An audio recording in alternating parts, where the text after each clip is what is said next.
Hi, I'm Bob with Wolfe Ridge. Guys, today I'm going to show you the Japa 365 Pro Road Firewood processor with perfect split. This one has the Honda IGX 700 V-twin gas engine on it. You can see we've got the road axle. Behind me we've got the 422 mid-range log rack, and we got a couple people in the booth that want to see this big log go through with the perfect split setup. So we're going to fire this thing up first, and then I'll give you the walk around. This machine can handle up to 14-inch max diameter. Right now we probably got, this is probably a 10-inch diameter, and we've got the 4-way perfect split in there. And behind here I've got another oak log lined up. Then we've got a bunch of small stuff. So after we do these couple of bigger ones through the perfect split, we're going to take the perfect split out, put traditional in to do like these, to show you really how fast this can go with the traditional wedge system. So right now I'm going to fire it up, turn the key on, wait for the screen to ready itself, and then we'll crank it. And it's nice, up here we've got front mounted control panel for this. So here we're going to go up to 3,600 RPM. It'll top out by itself, see there. And easy controls, we got up and over to infeed the log. You can see we're already infed though, so we're not going to infeed anymore. And we pull down here to cut, and when we push up, it'll start the split cycle. Then I'm going to manually engage each other cycle.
Now for my last log here, I measured to 16 inches, but basically I'm going to bring this in and try to cut off the little length so I don't have to kind of tip this in there. So I'm going to cut this.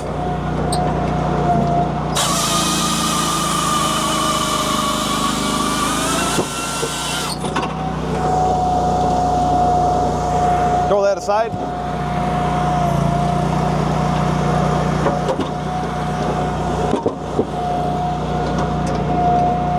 Yeah, get in the split chamber.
You guys a little bit of a close-up here. This is a 4-way fixed height box wedge, and that's the only way that we're going to be offering this perfect split setup in the Japa 365 here in the United States. And I've got one more round here I'm going to put in. Do that through the perfect split wedge. I'm going to do this one through the perfect split wedge. And once that one is done, I'm going to put the traditional 4-way in, and we'll run these logs here. Take you around the backside here, show you what we got going on. So this is the road version. You can get this as a stationary unit as well, and stationary unit can be powered by tractor PTO, 3-phase electric, or gas engine, depending on which configuration that you order. You can see this is the road version. Like I said, road version only comes with the gas engine on it. So what you'll get is the Honda IGX 700 with EFI and electronic governor. You'll see that we have the battery right here. We've got the EPA approved fuel line, EPA approved fuel tank. This is a cap that is not vented, but it will release if it needs to. So this tank will kind of inflate in really hot temperatures, but once it gets to a certain point, that will relieve itself. Hydraulic oil cooler is standard on all the 365s that we order here for the United States. A lot of hardwood, all that good stuff, so we've just always optioned them with the hydraulic oil cooler. Thermostatically controlled, so it'll only turn on when it needs to. And over here you can see we got sight glass, thermometer, very similar to the Wolfe ridge. We've got our max height would be, or our max fill would be here, and then the blue is the actual temperature. So right now the hydraulic oil is about, looks like 85 degrees. 365s all have the connectors for a log lift or the log rack. So here we've got our infeed hoses, and 365 will come with a jumper hose to complete that circuit if you're not going to be using the rack. And down here, this would advance the chains on a powered rack or advance the singulator on the 422, which is what we're using today. So the 422, you can see we've got logs on it. It's gravity to the singulator, and the singulator will flip onto the rack. We've got 3 strands, 1, 2, 3, they're dead strands. And this one exits basically onto the infeed belt of the processor. So then you end up with 2 power feed rollers there and the power feed belt on the Japa. Now this 422 is an option for this machine. 422 is most popular with the 365. And you can see here, we can double stack this as well, and it'll do pretty well without putting multiples in. This one, and I'll show you once I get to that point, we've got these kind of stacked. So I will try to like feather this to try and just tip this one into the infeed rollers. We've got adjustable height for this 422 rack. And we'll come back around to the front of the processor, and I'll give you a rundown here of the controls. So, very easy to use. You do not have to know how to play piano to run the Japa processors. So we have up here, this is the engine control setup, and this is the only electronic side of things on the Japa. The rest of the stuff here is all mechanical. So we've got a very simple infeed cut split lever here. So we push up and over to infeed the log. We will infeed the log till we hit the log stopper, and then we'll start cutting. So we'll pull down to cut. And you can feather it when it's cold, or you can just give it all the way. And this is really easy to move, guys. One finger, I can even do it with my pinky. So we'll cut, and then this is very important, since the split cycle will automatically start when I let go of this or push back up. I always tell everybody to cut, let the log fall in the split chamber, let it be done bouncing and moving around. Once it looks like it's good, then push up on this lever. That will start the split cycle, and then while it's splitting, you can start to infeed the next log. So in a case where I'm going to be doing the perfect split, what I would do is start the first split cycle, and I'll watch as soon as the log comes back to the split chamber, I hit the start lever again for the splitter. And it comes back, or it does a full auto cycle. Once it's back in the split chamber again, I'll hit that start lever again. Now, if something is going to go sideways, or you see something happening in that split chamber, you want it to stop right away, you got 2 things you can do. Hit the stop lever or open the hood. So I usually operate these with my right hand, and I'll have my left hand on this lever here, because then while I'm cutting, especially something that looks a little sketchy, I will notice that it's going to fall, and I'll push up on the saw joystick and open the hood at the exact same time. Then I can resituate the log as needed in the split chamber and avoid any damage to the log stopper. This is one of the most important things, and I don't want to call it an issue, but it's a learning curve with these machines. They're very fast. So when you push up on that saw, that split cycle is starting. It doesn't care if this log fell in there like this, and you start that split cycle, that splitter is going to push into this log stopper. So it's something to be very aware of, and it's a trade-off. Rather than having a rubber antenna or a plow marker hanging down into here, we have a positive log stop, which means every log that comes in and hits here and you cut, they are all going to be the same length. That is a huge benefit. And yes, it's a trade-off. If you wanted to, you could take this whole thing out and put a rubber marker in. That kind of defeats the purpose of having a firewood processor. You want to have consistent cuts, consistent splits. So right now we do have the perfect split system in. What I have to do to change that is just one pin underneath of here and a set bolt here to take off this returner arm. The perfect split system cannot be added to an existing 365 because there are changes to the hydraulic. They have added relief valves in this setup, so if a log does get jammed halfway in there and it tries to come home, it will not destroy this returner arm. All of the 365s also have their own bar and chain oil tank here, and we're just running some high grade, winter grade bar and chain oil. It's a little bit thinner, a little bit easier to pump. It has a hydraulic powered bar oil pump right here that's adjustable, so you can take this, basically if you loosen this, you will allow more travel for the piston inside of that pump, which will give us more bar oil to the saw. And if you ever run out, if you ever get an air in this line, you can take this out completely and you can manually purge it. Make sure you get oil back up to the bar and chain and you're back in business. Now these are using a 15-inch bar and chain. It's an 095 bar mount, so it's basically a bar for a Husqvarna or John Thread chainsaw. And we are optioning these with 3/8 bar and chain in the United States. So we're running a 3/8, 58 gauge, 57 driver chain on here. The bar calls for 56, but it's a lot easier to get that 57 on there, and you still have plenty of adjustment for the chain tensioner, which is right here. Just like a regular chainsaw, you would loosen these two bolts and then either tighten your tension or loosen it here. I would recommend picking out the sawdust here with a pick first so that you don't end up stripping that out. But you can see the bar oiler is working well. We got a good way to tell is to look at the sawdust and stuff that's stuck to the back wall here. You can see. And when the hood is open on this thing, there's no hydraulic function of the saw or the splitter. So right now, if I started it up and I moved this joystick up and down, the saw would move, but it would not start the chain. And also the split would not cycle. The other joystick that we have on the machine here, this will move. You can see they got a picture of hydraulic couplers. So basically this is for the auxiliary rack or log lifter. In this case, this one would move that singulator that we've got on the 422. That cylinder right there. And then this, it would be wedge height. Now, the perfect split is fixed height, but if we put that 4-way in, we will be able to raise and lower that on the fly, which is really nice when you're going between log sizes. Some of these we could split just in half, and when we get up to like here, split that one 4 ways, depending on how small splits you want. Now, all the 365s come standard with a 13.8 foot, let's call it 14 foot powered outfeed conveyor.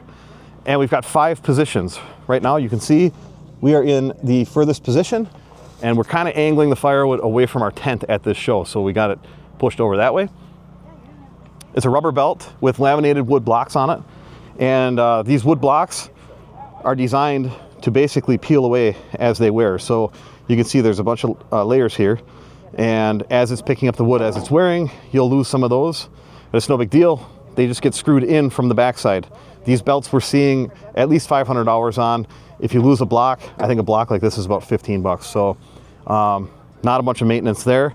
Here you can see we've got a window that tells you we're at 45. We do not want to go past the 45-degree angle. And it actually looks like we are past it a little bit.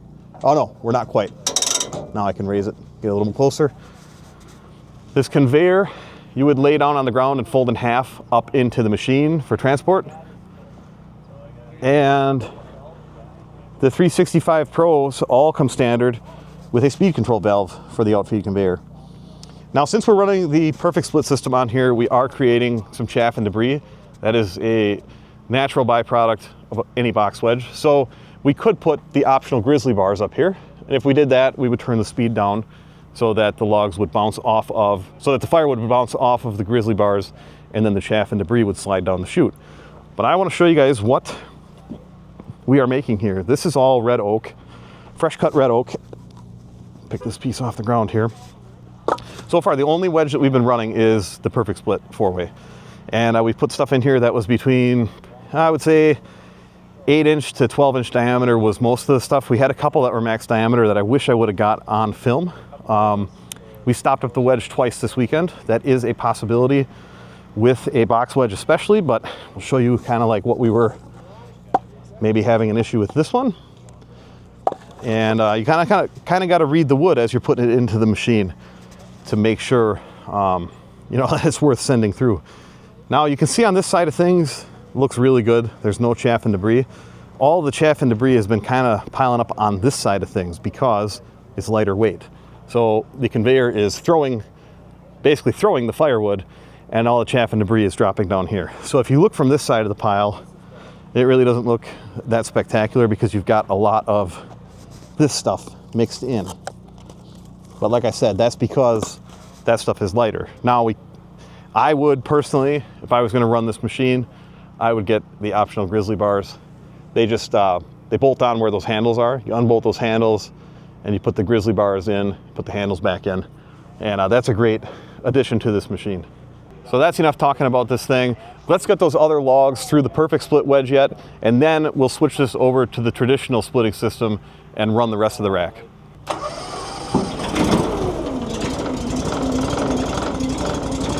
First, I'm going to finish feeding this log into the split chamber. And since that can happen from time to time, I'm going to try to get this just dropped down in. Hit the start split lever. As it's coming back, hit again. As it's coming back, hit again.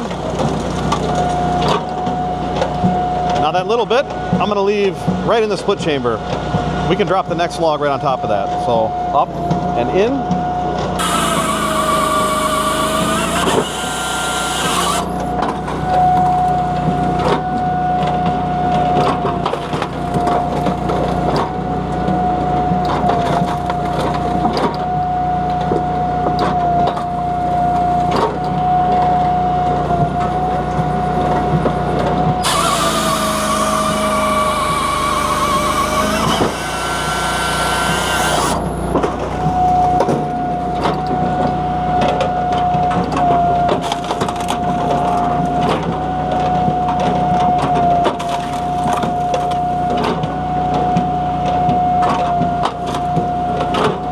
So we're going to take the Perfect Split wedge out of this and put the traditional wedge in now because we've got all these smaller diameters we can really fly through.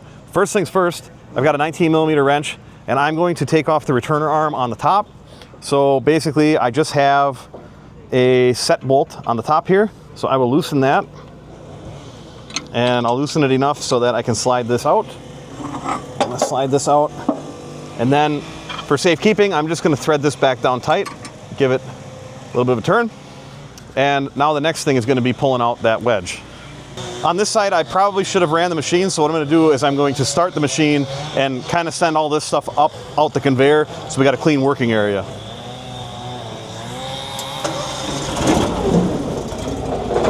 So I'm just going to take all this stuff out. And if you had stuff in the wedge, you'd want to run a couple of done pieces of firewood through it to basically empty it. I do have one piece stuck in there right now. So what I'm going to do is grab a couple of small pieces that are already split, throw them in here, and then I'll clean out that one. You can see this one piece in here. Two little pieces here. I'm going to use this to kind of position that one. And then this one, I'll close the hood, start the split cycle.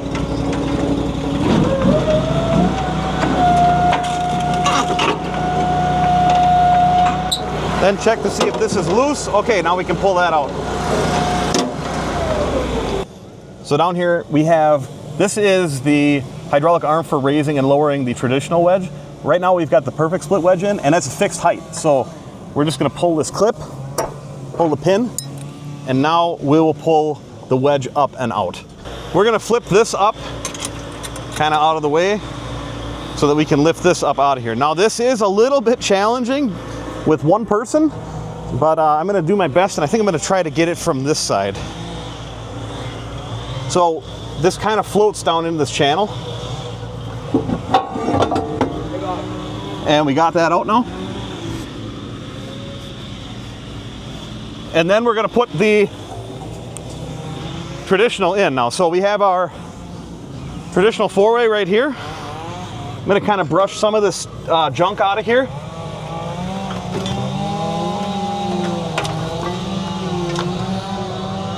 And you can do this from either side, but right here, drop it down those channels and then drop it down all the way. Then we'll put the pin in down at the bottom. Now we've got our pin and our clip here. Slide that through, put the clip back in, and then we'll just run that up and down, make sure that everything's connected. We'll start splitting some more wood.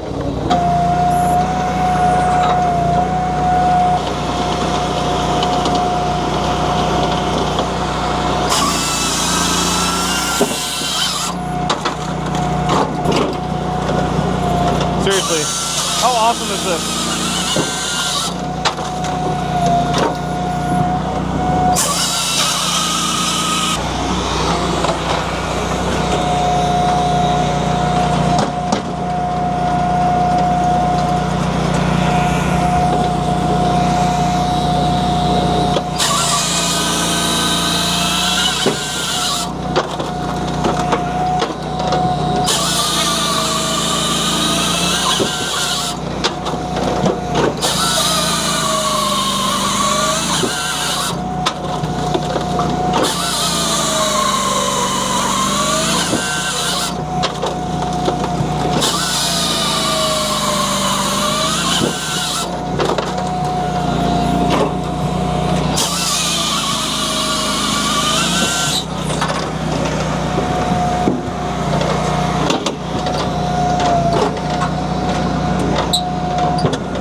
All right.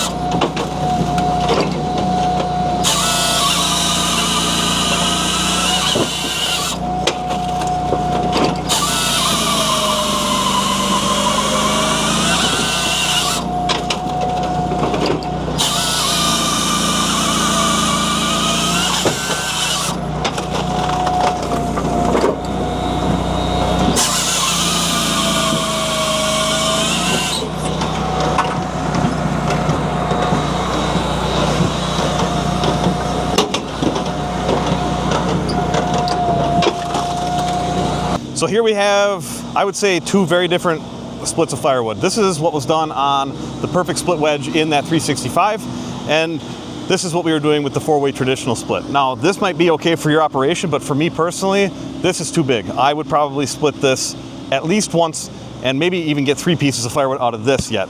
And this, to me, is truly perfect for a firewood bundle operation, campgrounds, you know, roadside stands, things like that. This is what I would personally be selling in my roadside stand. But you got to see how much faster that machine is with the traditional knife in there. We got the 4-way in it, and there's an optional 6-way for it as well. That would have done really well with these. There's an optional 8-way.